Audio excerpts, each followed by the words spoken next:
اللہ کے نبی صلی اللہ علیہ وسلم نے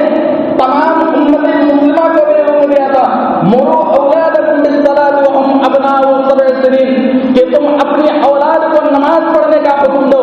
جب وہ 7 سال کے ہو جائیں، اور جب 10 سال کے ہو جائیں نماز نہ پڑھیں تو نماز پڑھنے پر اسے اس کی پٹائی کرو، اسے مار کر کے نماز پڑھواؤ۔ لیکن افسوس کا مقام ہے کہ جو باپ خود مسجد کا دروازہ نہیں دیکھتا، جو باپ نماز فجر میں سویا رہتا ہے، جو باپ کسی نماز میں حاضری نہیں لگاتا، اس کی اولاد مسجد میں کیسے حاضر ہو سکتی ہے؟ وہ اپنے بیٹے کو کیسے نصیحت کر سکتا ہے؟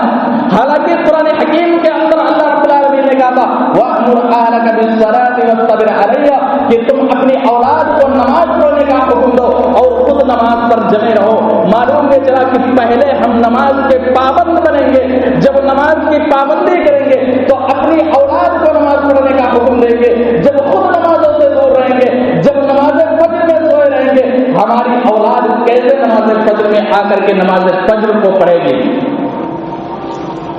تو پہلے خود ہم نماز کی پابندی کریں، پھر اپنی اولاد کو نماز کی تلقین کریں کہ اے میرے بیٹے تو نماز قائم کر۔